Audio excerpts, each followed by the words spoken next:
नमस्कार. मी E.P. उसगरे, Murud police station, जिल्हा लातूर.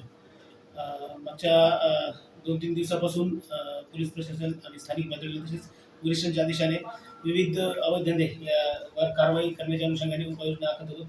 मागच्या 2-3 दिवसामध्ये पोलीस स्टेशन तसेच पोलीस अधीक्षक साहेब यांच्या टीमने या भागामध्ये विविध कारवाई केल्या आहेत. मागच्या 2 तारखेला म्हणजे 2 मार्चला लातूर बायपास या ठिकाणाहून अवैध वाहतुकीची विक्री करणारे 2 इस्मांना पकडून आम्ही त्यांच्यावर कारवाई केली आहे. पोलीस स्टेशनला गुन्हा दाखल आहे. त्यामध्ये 51,280 रुपयाचा दारूचा माल तसेच विदेशी दारूचा माल तसेच एक मोटरसायकल जप्त करण्यात आली आहे.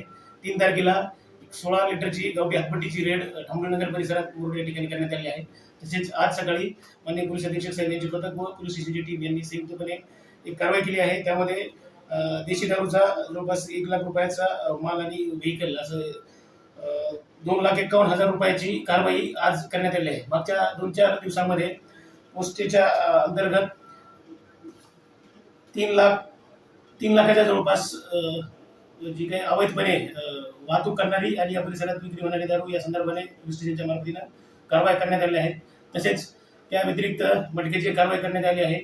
आम्ही शहरामध्ये सतत आमच्या स्टाफच्या मार्फतीने पेट्रोलिंग करून विविध जे काही अवैध घटक असतील त्या अनुषंगाने त्यांचा प्रतिबंध करण्याच्या अनुषंगाने काम करत आहोत. शहरामध्ये आम्ही मागच्या 4 दिवसापासून फिरत असताना बऱ्याच अंश आम्हाला जे काही पानटपऱ्या आहेत त्या बंद अवस्थेमध्ये दिसत आहेत. आम्ही नागरिकांना आवाहन करतो की कुठं अशा स्वरूपानं काही दिसून येत असेल आम्ही आमच्या पद्धतीने कारवाई करतच आहोत. त्या पद्धतीनं आम्हाला काही माहिती मिळाली आपल्याला माहिती असेल ती आम्हाला द्यावी आणि बिलकुल त्या अनुषंगाने पुढील कारवाई करू